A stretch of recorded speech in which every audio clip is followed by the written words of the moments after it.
Is there a difference between us and the life that we actually live? The way we live our life, is it entirely different from what life actually is? And then what does life, and then what is life actually about? And how are we living it? And what causes the distance between us and the life which apparently we seem to be distant with? And so we have to answer this, that where does this distance come from, or what does this distance actually looks like? We are occupied in our daily living with the things that we do, with the relationships that we have, with the ideologies and the way of thinking that we have developed. And then there is life. Then there is the question of what is actually living, what constitutes being a human, what is the reality of relationship, what is life itself. And if we find that we are silent, that we are clueless in front of these questions about life, about who we are, about the reality of our relationships, about how we think and what motivates our behavior, about fear, about pleasure, and so on. If we find that we do not have a clue about what these things are, and we still assert on the fact that we are in fact a living being, that we live a life, that we are a human, does not this equation tells us something, or indicates at a certain distance between us and what life really is? We may claim to be living a life, we may say that we are busy living our life, that we are busy making a living, but at the same time we may simply do not know what is it that really lives, that what is it that we are living for, that what is it that can be called as reality. Do we have any deeper insight into who we are and the life that we really live? And if we do not have such an insight, if we do not have an authentic, original response to what life is, then it is safe to say that there is certainly a distance between us and life, that there is a gap between what really is and how and what we are. And how does this gap begins to form? How does this distance come into being? We are born and we begin to live according to our immediate surroundings, to what the culture dictates, to how essentially the way of life is in our environment. We subscribe to that which is available, which we see in front of us, and then we begin to similarly emulate and follow this life that we see unfolding in front of us, without really ever asking, without really ever questioning that what is in fact the reality of existence, that it is the culture that I am brought up in, the way of life that people around me follow, that it may have a certain value, but I as an individual need to find for myself what is the real actuality of life, not the life that I am handed down or I find everybody else living around me. And so, to narrow the distance between us and the life that we lead, we have to inquire into life. We have to wrestle with these questions of who I am, of what really constitutes living, of what is a human being. When we don't inquire, when we don't wrestle with these questions, when we don't go into the fact of our daily life, of how fear comes into existence, of how we are so vulnerable to all the influences that are around us, that how we are more or less essentially unhappy and unsatisfied most of the time, and what is it that will really satisfy us, what is it that would put an end to this non-stop problems and misery that we experience in our daily life.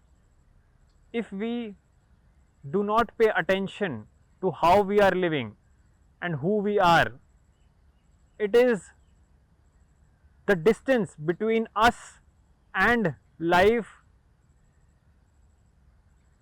is bound to be there. There would be a certain gap between the reality of what life is, and the fact of our own existence, how dull and superficial our life really is, how we simply are just living on the surface, and there is no depth, there is no deeper understanding of life that we have. We have just simply subscribed to what we see in our environment and what goes on in our surroundings. There is no authentic, original understanding that we have ever tried to discover or examine by ourselves, and that essentially gives birth to this strangeness, that on one hand we do say that we are alive, that we do say we are part of humanity, that we do think that we have certain responsibilities and we know who we are, but at the other hand we will find that we really don't know what life actually is all about, what really is called being alive, that what makes a human being, a living human being. We really do not have any original insight into anything when it comes to life itself. And this is the strangeness with which, amidst which we find ourselves. And so, in order to decrease this gap, this distance, we have to come close to life. We have to see and understand the reality of our existence, that how dull we are within ourselves, how unhappy and at times even miserable we are within. And it is this misery, our fears, our dissatisfaction that urges us to act and to run in different directions in life. The life as we know it is a result of these outward influences, our fears, our perpetual state of dissatisfaction and unhappiness. These are the things that really engineer our lives. The complete construction of our life, the complete framework is designed or is based upon the foundation of the inward ignorance that we have. We really don't know who we are, and that is, and as a consequence of that, we have the life that we live in front of us, which is plagued by boredom, which is plagued by dullness, which doesn't have any passion, any real intensity, which doesn't have anything alive in it. We are simply dragging the life by its leg and hoping that each day passes uneventfully with at least a little pleasure or joy here and there. That is the reality of our life that we actually live. That there is no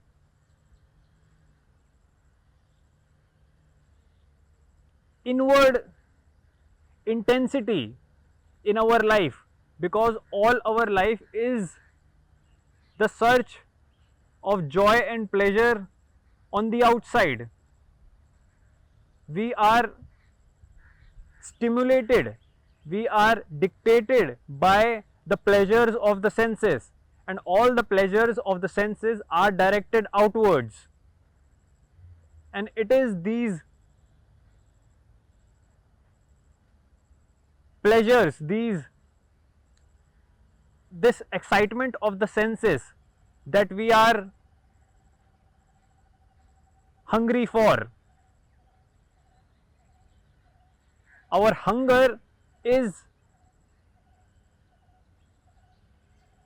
dominated by our need for gratification, for enjoyment,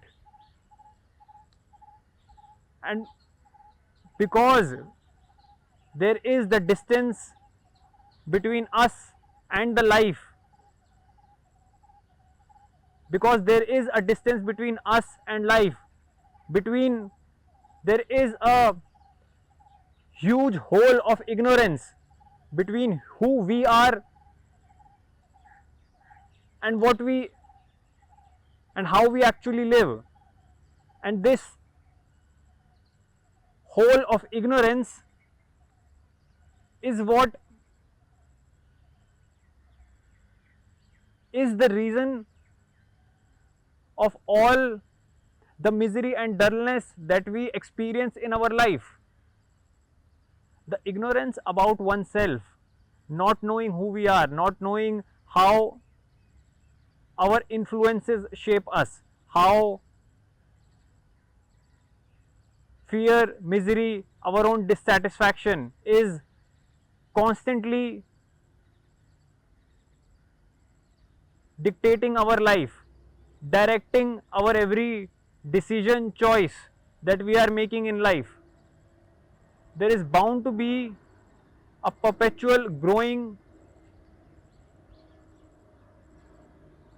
unhappiness within. When there is no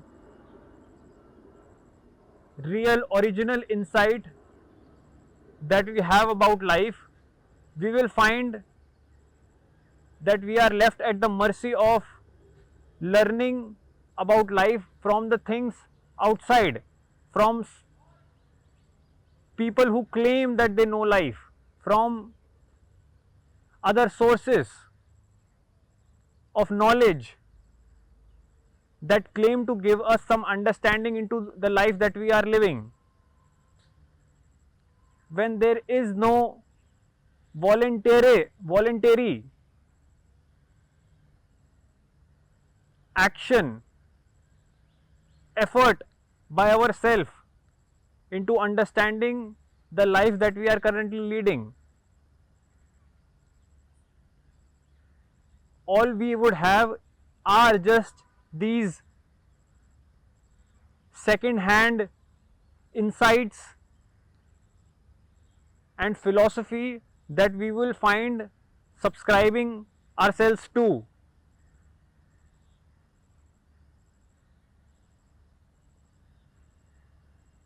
All our understanding of life would be simply based on conjectures and guesses. There would be nothing substantial which we have inquired by ourselves, which we have gone into through negation and moment to moment attention. Our understanding of life would be artificial and borrowed, and it is this artificiality that leads to sorrow and misery that we find in our life, the tastelessness, the boring, dull quality of life is there because there is no fundamental research that we have done by ourselves in our life. We never come close to the quality of relationships that we have in our life. We never come close to the loneliness that is ever present in our life. We never come close to the superficiality that plagues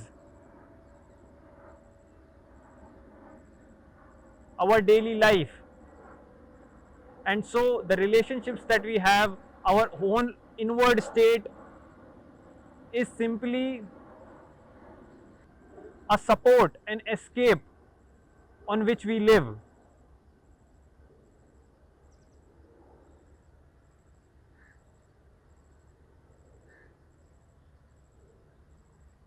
We will find ourselves hopping from one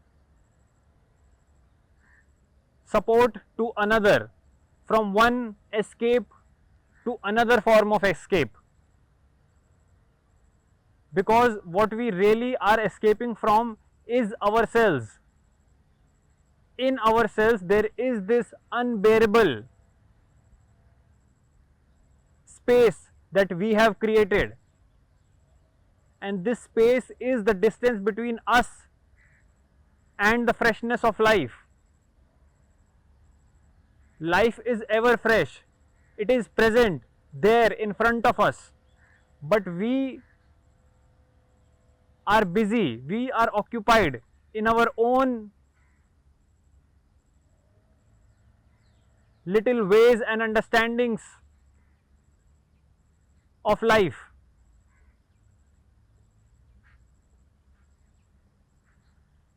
That are anyways borrowed and are artificial. Without an active inquiry about what life is, about who we are, and what does it entail,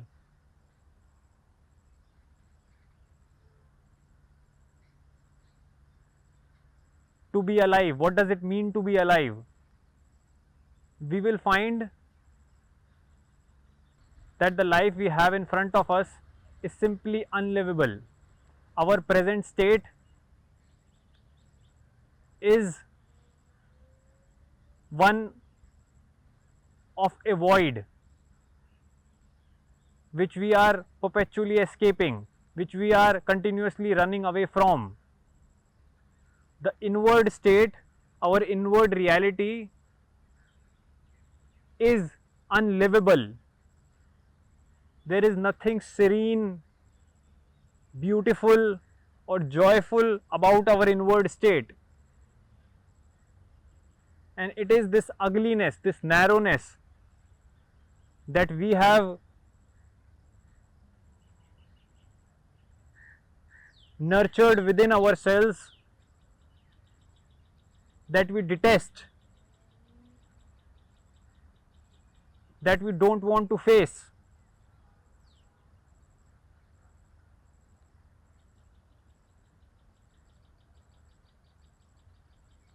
the shallowness of our life has to be dealt with.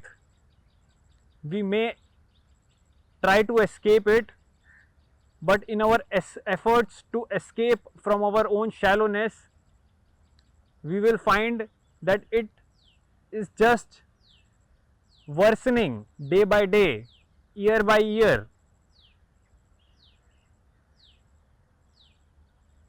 And so then we have to pull brakes on the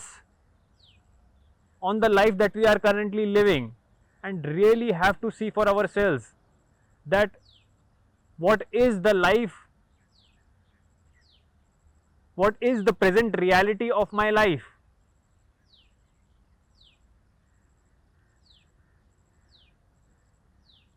How have I made my own life so unlivable?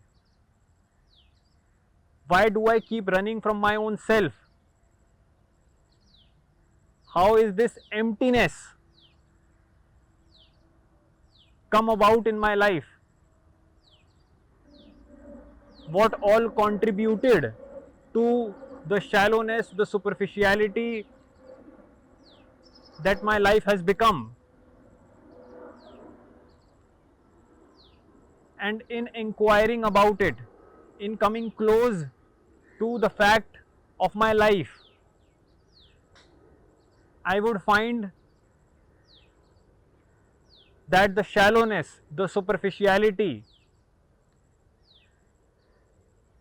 the demand or compulsion to run away from myself is withering away. That for the first time that I am paying attention, for the first time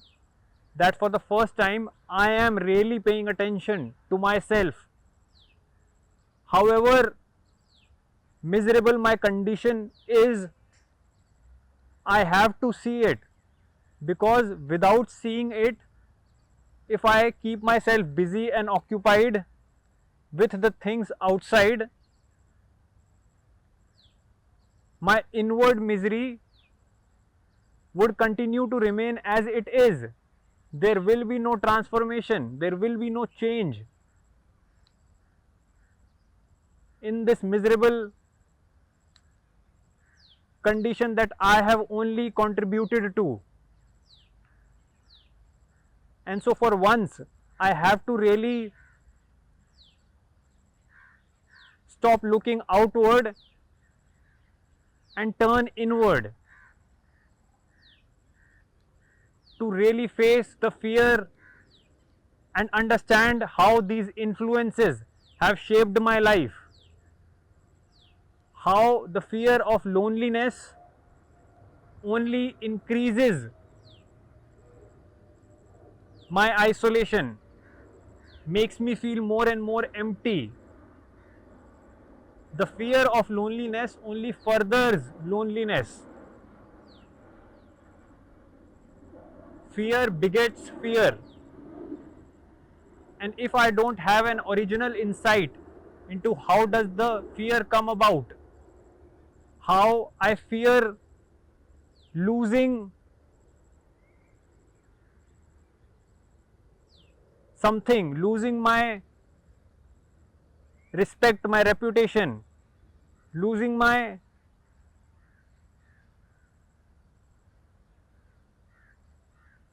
accumulation, how fear is simply a loss of something. If I don't have this original insight into the life that I am living, I will find that the emptiness within, the void within, only grows until it eventually sucks me in. I have to really begin to observe myself, and that observation can begin from the outside, by really watching what is going on around me. What is the reality that I have constructed around myself? by watching insects, plants, feeling the air against my skin, until I am sensitive to my own surroundings, to what is happening outside of me, to the sounds, to the different movements, to the noise, until I am observant of what is happening in my environment, I won't be able to take that observation within. And it is that observation that begins from the outside and goes inward. It is that which will really help me to understand, to bring about any kind of transformation.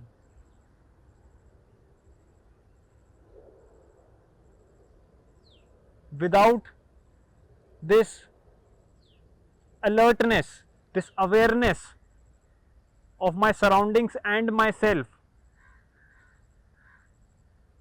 I will find that what I call life is simply my projection, a result of the environment I am in.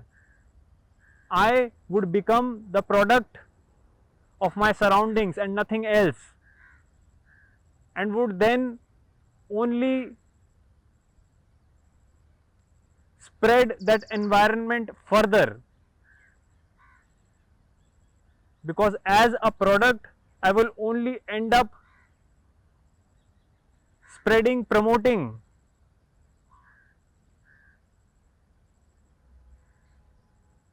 the one who manufactured me.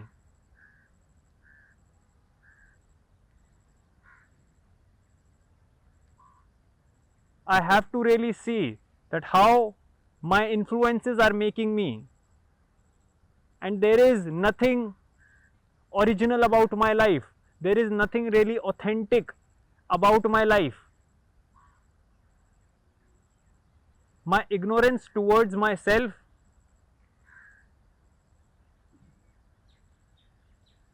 is the only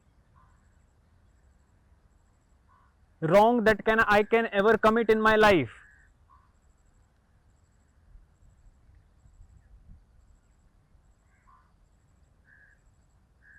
To not know how my mind functions, of how thinking actually works,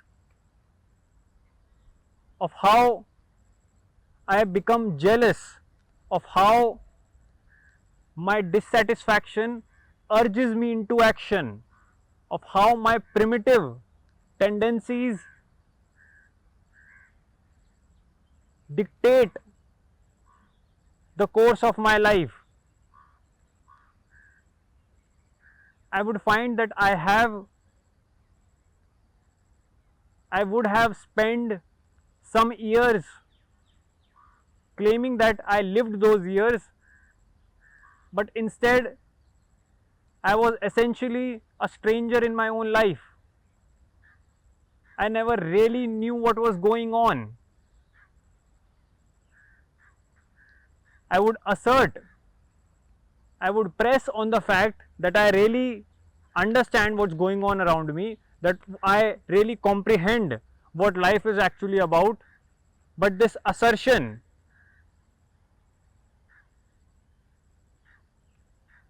is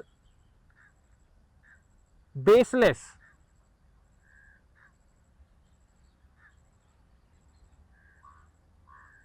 because I really don't know who the one asserting is, and how these assertions are simply a way to protect itself, to safeguard itself. Because in the end, what we really fear is the destruction of our own beliefs and ideologies. And in order to safeguard them, to protect them, we like to hold on to them, we like to cling to them. because all we have in our life are these beliefs and ideologies that we rest upon. And when we see that the very foundation of our life is in danger, we squirm and shiver. We really don't know what we do. We really don't know what we should do. And so our efforts will only be to preserve ourselves. And ourselves is these beliefs, these notions, these ideologies that we hold so dear. Because without them, we will find that we are nothing. And it is these beliefs, these ideologies, this structure of thinking is what we have come to identify as life. Because we are afraid to give our so-called ability to think up.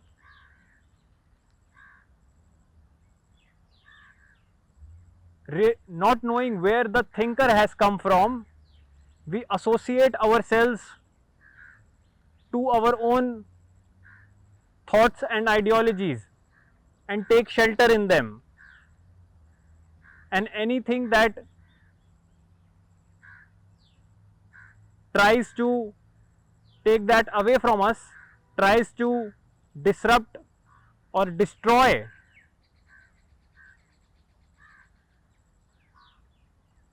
our belief system, and to be even violent against the one who is doing it.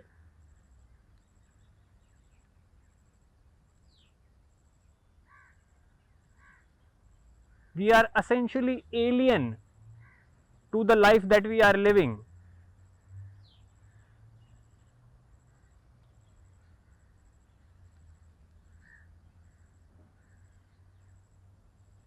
And it is this alienation with oneself that creates a distance between us and life. And that is why we really have no clue about what is living, about what life actually is. And in our own alienation and this separative existence, we find security. We are attached to it.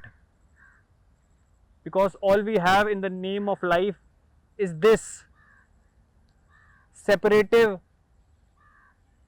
segregated identity that we do not want to let go, that we hold on to so dearly, because we are it and it is us.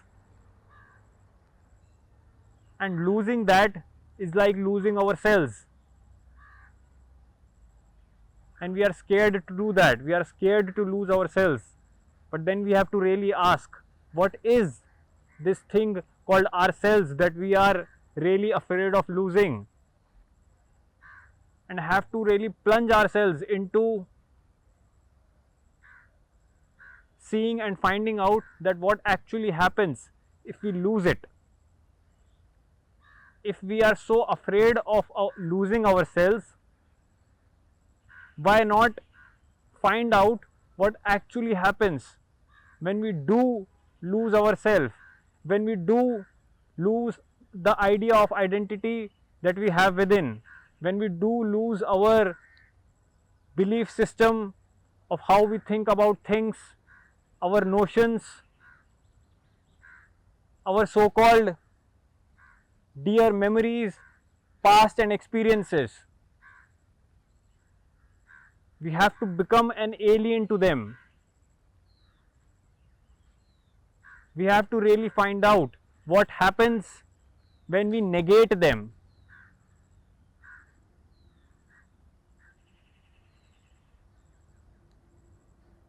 When we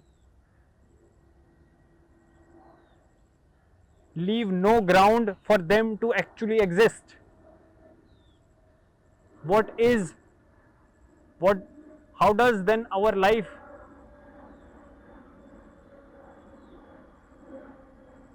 turn out? We have to find out, because living under assumptions, under a preconceived idea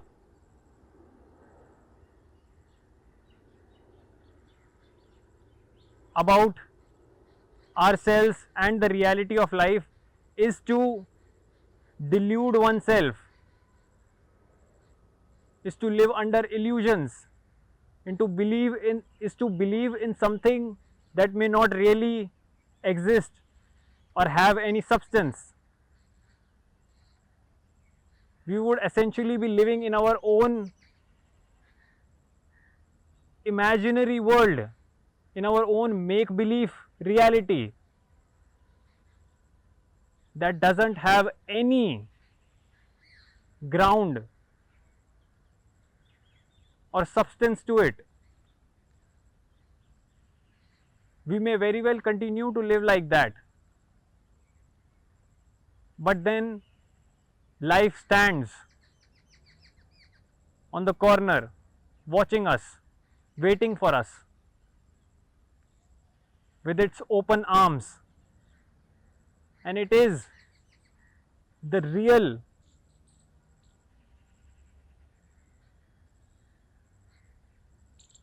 the very alive movement of life that will actually take care of us, that would actually hold us in our arms.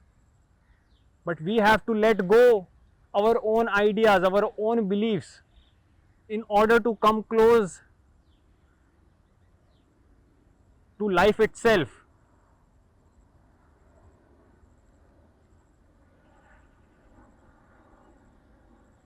And to narrow that distance down that we have created between us and life, because we essentially are life. There is no I living a life. We are life, and whenever we separate ourselves from life, it is at that point of separation our misery really begins. And so whatever distance that we feel from life is our own creation.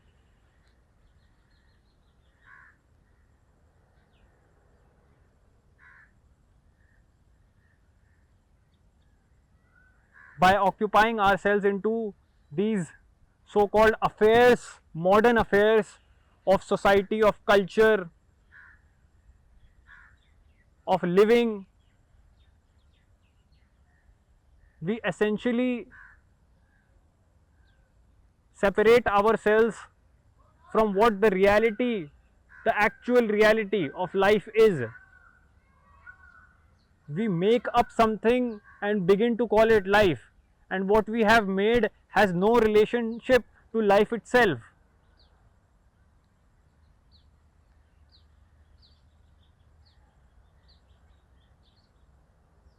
And without comprehending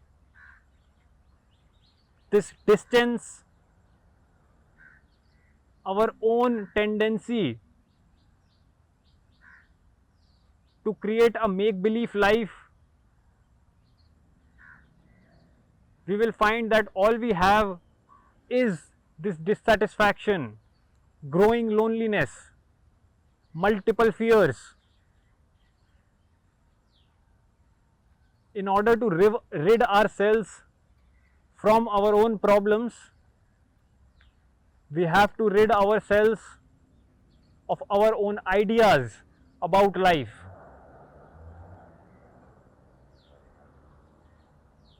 Only then we can come close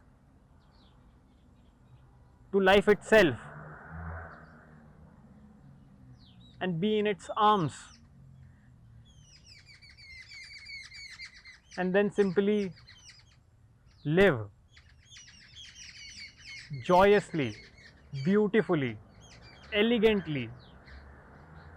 There is no elegance in the life that we have made ourselves.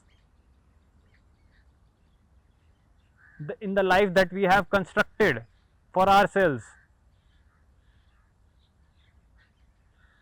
Elegance comes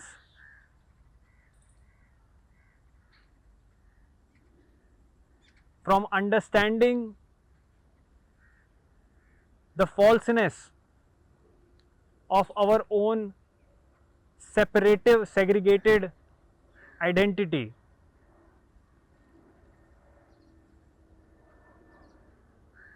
The inward riches do not depend on our outward actions. We have to begin to live inwardly, not from what are the laws outside, what are the ways that are prescribed to us by the people, surroundings, environment that we live in. One has to begin to inquire, examine, understand oneself, and then one begins to live inwardly from within.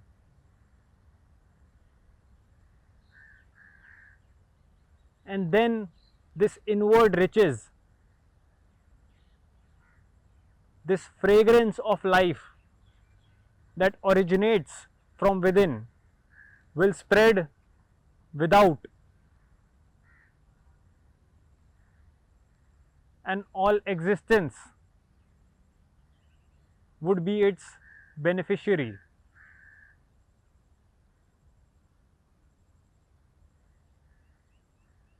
Its fragrance would spread all around and would include and be available for everybody, everything, from the leaf to the insect to the person to the systems that we develop.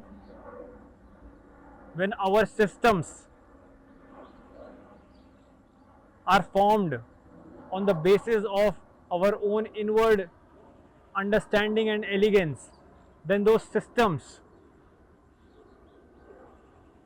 would really help flourish the human and not work against the one who is running them.